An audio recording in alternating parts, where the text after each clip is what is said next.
Hello, good morning, a good Erev Shabbos, and happy Lag Bomer. What is Lag Bomer? Lag Bomer is a celebration. It's what we would call a minor Jewish holiday. Not mentioned, of course, in the Torah, because it happened centuries after the Torah was given. It celebrates the passing, the death of Rabbi Shimba Yakai. Why are we celebrating the death of one of our greatest leaders, one of our greatest teachers? Well, the story goes that Shimba Yakai, who was one of the 5 students of Rabbi Akiva, at first Rabbi Akiva had 24,000 students, and then a plague hit this time of year.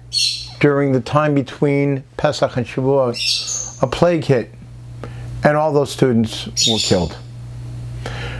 Rabbi Akiva should have given up. He was in his 60s. He worked, he put 40 years, blood, sweat, and tears into these students to train them to be the next link in the chain, the next Jewish leaders. And they all passed away? I give up. I tried. What can I do? That would be the reaction of most of us. Not him. He found himself 5 new students. One of them was Shimba Yakai. Shimba Yakai was, unfortunately, witnessed the murder, the execution of Rabbi Akiva. Rabbi Akiva lived in a time that Torah was forbidden to be learned or taught by Roman edict. And Rabbi Akiva was found guilty of teaching Torah. His students were forced to watch his execution. They combed his skin off of him. And while he was bleeding from his many wounds, he was smiling. And his students said to him, Rabbi Akiva, why are you smiling? And he said, every day, twice a day, I say, Shema Yisrael Hashem Elokeinu Hashem Echad, v'ahavta es Hashem Elokecha b'chol levavecha v'chol nafshecha v'chol me'odecha. You should love God with all your heart, with all your life, and with everything that you have. With all your life, meaning someday you may be asked to lay your life down for God. We hope, all of us hope, we never have that question asked to us, that favor asked to us, the mitzvah of being ready to lay your life down for God. But Rabbi Akiva, whenever he would say those words, he always wondered, will I ever have the opportunity to lay my life down for my God? And here it is, he told his students, I've been given that opportunity. Why shouldn't I be happy? When he felt his life was about to end, he said, Shema Yisrael, and his last word was Echad. Now Shimba Yakai, who watched this happen, became very bitter. And one day, after the edict was over, they were allowed to learn Torah, but still they had to watch their step. The Romans were in charge. And he overheard a group of people talking about how wonderful the Romans are for our people. They built bridges, they built marketplaces, they built bathhouses. Wonderful for our people. I'm sure Shimba Yakai said, they do nothing for us. They build bridges, they charge us tolls. They build bathhouses for their pleasures. They build marketplaces, all the money goes back to Rome, and they charge exorbitant prices. What do they do for us? Well, one of those people in that group was a spy. And he went and told the Roman government. And there was a price put on Shimon Bar Yochai's head. Wanted dead or alive. He went to hide in the local synagogue in the attic. And his wife would bring him a couple meals a day. And then the Romans started asking questions in his hometown. And he was afraid they were going to capture his wife. And they were going to torture her. So he ran away. He took his son, Elazar, and they ran to a little town called Pekin, up in the Galilee. And they found a little cave. And they wondered, how long are we going to have to be in this cave? They had nothing but the shirts on their backs. Could be weeks before they changed the edict of his wanted dead or alive. Could be months, could be years. What are we going to do? So first thing they did was they realized they only have the shirts on their backs and they have to conserve their clothing. So they took off all their clothing. But you can't learn Torah undressed. It's disrespectful. So they buried themselves in the sand in the cave up to their necks, leaving their arms free. And they learned like that day in and day out until it was time for prayers, shachos in the morning, mincha in the afternoon, marv in the evening. And they would come out, they'd get dressed in honor of the prayers, and they would pray and they'd go back into the holes. What about food? God performed a miracle. A carob tree grew over the opening to the cave, thereby covering the opening. People didn't even know there was a cave there, and giving Shimon Bar Yakai and Elazar Bar Shimon the ability to eat. It's not something I'd enjoy eating, but at least it kept them alive, and that's all they cared about. All they had to do was lift up their arm, pull a carob off the tree, and eat it. What are carob? It's a fruit. It doesn't look like a fruit. It's a very thin brown thing in the same shape as a banana, but it's flat and brown and hard to chew on. They make artificial chocolate for people who are allergic to chocolate from these things. Most people don't like them. I happen to enjoy them once in a while, a bite of it here. Every couple of years somebody would give me a carob. In a school that I taught in one time, they gave them out for Tu B'Shvat, the holiday that marks the beginning of the growing cycle for trees. And they give them out because most trees carob trees only sprout fruit like every 70 years or so.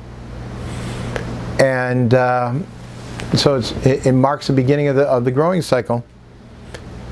And I remember the principal giving out to kids and telling the kids, we know nobody likes these things, but it's tradition in day schools, this is what they give. And I said, I like them. And my principal said, yeah, there's one nut in every group. But in any case, Shimba Yakai was not interested in enjoying his food. He was interested in eating so he can learn, so he can serve Hashem. What about water? Another miracle. A brook ran through the cave. So you're going to say, Rabbi, this sounds a little far-fetched, right? I saw the cave. One winter, a couple of years ago, I was in Israel. And I asked my sister-in-law, who was driving us around, if she could bring us to Pekin. There were no tourist bus going because it was no longer a Jewish neighborhood. Pekin had turned completely Arab, although they were not troublesome Arabs. There were Druze, there were Christian Arabs, not anybody who gave them any trouble. But still, the tour buses didn't want to take the chance. So I asked my sister-in-law if she would take us. And I saw the cave. And in front of the cave is not just one carob tree, many.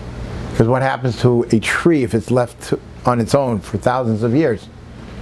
It grows more trees. And I saw the little cave, little tiny cave, about maybe 6 feet deep, 4 feet across, 5 feet across, 6 feet in. And this is where they lived for 12 years. Not comfortable.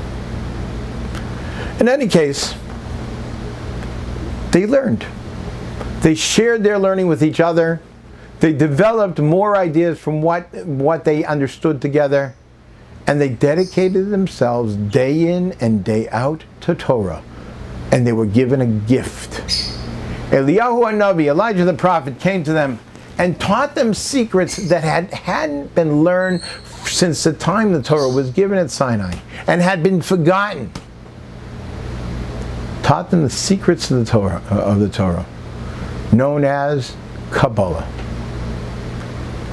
Something we're told we should stay away from unless we've reached a level in our learning that we understand everything else. Like trying to learn calculus before you learn 1 and 1 is 2. Every day he would come to them and he would teach them more of these beautiful secrets, more esoteric, metaphysical parts of the Torah. At the end of 12 years, he told them, free to go. Caesar died. The edict against your life is gone. You're free men. And they were heading home. On the way home, Shimba Yakai spotted Jews working in the field. He had just spent the last 12 years doing nothing but studying Torah, and God took care of him. And he understood that that's the way a Jew should live, because he didn't know anything else for the last 12 years. And he looked at them angrily. Another thing he didn't understand was the high spiritual level he had gotten to. And because of his anger, they died right there in the field. Eliyahu Navi came back to him and said, go back into the cave before you destroy God's world. He went back to the cave. He spent another year primarily learning how to work with the rest of the world, how to integrate his Torah in the natural way the world works. It was a Friday afternoon, and they were told, the year is up, you can go. On the way home, they found a young man carrying 2 myrtle branches, one in each hand. And Shimba Yakai said, where'd you get those branches? Why do you have those branches? He said, I got the branches to cover Shabbos in honor of the Shabbos. They have a beautiful smell to them. And I want my house to smell beautiful in honor of the Shabbos. I said, well, how did you get these branches? He said, I tilled the soil. I planted the seeds. I weeded the ground. I pruned the tree. And I harvested these branches. And Shimba Yakai said, well, wouldn't it be easier to harvest one branch and have more time to study Torah? And he said, but Rabbi, it says, Zochar is Yom HaShabbos L'Kadsho. Remember the Shabbos to keep it holy. Shomor is Yom HaShabbos L'Kadsho. Guard the Shabbos to keep it holy. I have one group of branches for Zochar, remembrance, and one group of branches for Shomor, to guard. So I'm bringing them both home in honor of the Shabbos. And Rabbi Shimba Yakai said, now I understand. And he understood that you can be involved in God's Torah and you can be involved in the world. And that your Torah guides you how to live in this world. He went home, his family nursed him back to health. You can imagine the emaciated he and his son, and with sores covering their entire body. His son-in-law, when he was bandaging him, was groaning. And he said, why are you groaning? He said, but because you're in so much pain. I'm so sorry you had to go through what you went through for 12 years. And Shimba Yakai said, I would be sorry if I didn't go through what I went through. I attained levels of learning and understanding that I never would have had if I didn't have to go through that suffering. I feel bad for you that you weren't there. Years went by, and it was this time of year. It was the 33rd day of the Omer, which was last night. And Shimba Yakai felt his life was going. And he called all his students to his bedside. And he began to teach them the beautiful secrets that Eliyahu Navi had taught him in the cave. And one of his students was writing everything down. And that student was also crying. And he said to him, why are you crying? He said, Rabbi, you're dying, you're leaving us. Why shouldn't I be crying? He said, it's not a day to cry. I shouldn't be here. By rights, I should have been executed, murdered years ago by the same Romans who are dead today. But here I am, I have this opportunity to teach you things that have not been learned since the time of Moshe Rabbeinu, since the time of Moses. And I'm teaching this Torah, it should be something celebrated. You should celebrate the immortality of the Jew and his Torah. No matter what they do to stop us, we'll never stop learning. We'll never stop being God's chosen people. We'll never stop learning Torah. If anything, we're learning more and we're learning more and greater and deeper. As he was teaching, the sun didn't set. It was a miracle. The sun didn't set. It was light all night long. And he passed away when he finished teaching the lessons that Eliyahu and Navi taught him. They wrote it all down. And they turned it into a book. And they called the book, in English it would be called The Shining Light, because it was light all night long. Known in Hebrew as the Zohar. And we celebrate this night. In Meron, where he was buried, it's celebrated by massive bonfires. It used to be a very small gathering. The students of Kabbalah, the Kabbalists, would go there and they'd go into the building that was built over his grave, and they would learn the Zohar there for hours on end, and they would come out and they'd dance around the bonfire a little bit, then they'd go back inside and they learn. And they keep doing this back and forth until daybreak, and then they would pray at sunrise. But this grew and grew and grew. Until today, you have an average every year of about 100,000 Jews that go to Meron. 100,000 Jews. Celebrating what? The immortality of Torah. In every generation, like we said on Pesach, there's always someone who wants to stop us from learning. Sometimes it's from the non-Jewish world they want to stop us. Sometimes it's our own people who want to stop us learning Torah. And look at us today. We're still here. We're still learning Torah. We're still obviously Jewish and proud of it. It doesn't make sense. According to the rules of logic, we should be completely secularized, assimilated, nothing left of us. And yet we're still here. It reminds me of a few stories. I'll tell you one. Rabbi Mordechai Gifter was with one of the original Rosh Yeshiva, heads of the Yeshiva of Telz in Chicago. It was after the Holocaust. This Rabbi Gifter had just made it out. He went back to, he was an American. He went back to America. He got engaged, and then came back to America, brought in his wife to be, or actually they got married there, and he came in. Then he was able to bring her in. So he missed the destruction that happened in Europe, and so did this Reblach, I think it was, also missed it, because he was in America fundraising and he got locked out. He couldn't get back to Europe. And Europe, as we know, was destroyed. But they wanted to build Telz Yeshiva in America. And they went into a Judaica store to buy certain books. I think it was the Aruch HaShulchan, which is one of the books back here. They wanted to buy the Aruch HaShulchan for the yeshiva. And the storekeeper said, I think I have one.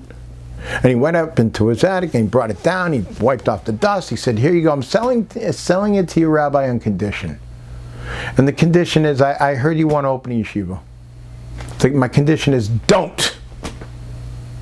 Why not? Because I like you. And you've been through too much heartache already. You lost your whole family in Europe. You're going to have so much heartache trying to open a yeshiva in America. It's not going to work. And it's going to break your heart again. Don't do it. And the rabbi smiled and walked out. And he turned to Rabbi Gifter and he said, you know, he's right. Logically. But since when do we deal with logic? We're above logic. We have miracles that happen to us all the time. Today, Telz Yeshiva in Chicago has a waiting list to get in. And there's another one in Cleveland and Ohio. I'm not sure whether they opened up, the first one was Cleveland or Chicago, but in any case, there's two of them. And they both have waiting lists to get in. And if you know of the yeshiva world, every yeshiva today is bursting at the seams, even here in Miami. There's waiting lists to get into the yeshivas here in Miami. Tell this to a Jew 65 years ago, 70 years ago, where they didn't let children into the synagogues because it was a waste of time. They're not going to continue anyway. My father says that's how he met my mother, because neither of them were allowed to go into the synagogue. And they would play outside. My father used to push my mother down the hill. And then he said, we got married and she ended up doing the pushing. But that's beside the point. They met that way because they weren't allowed to go to synagogue. They had to stay outside because why bring the kids in? All they're going to do is make noise and nothing's going to come of it. Children are not... Judaism in this country is lost for the next generation. Let's just keep what we have, and then when the old timers die off, it's over. Really? Sorry. That didn't happen. Here we are today. Shimba Yakai said, Lag BaOmer. It's a time to celebrate the immortality of Torah and the immortality of the Jewish people. As it says in the Zohar, in the book that we got from Shimba Yakai, Yisrael, the Araisa, the Kudsha Barich Chadhu. The Jewish people, the Torah, and God is one. God is immortal. The Torah is immortal. If we connect ourselves to the Torah, we become immortal. Good Shabbos.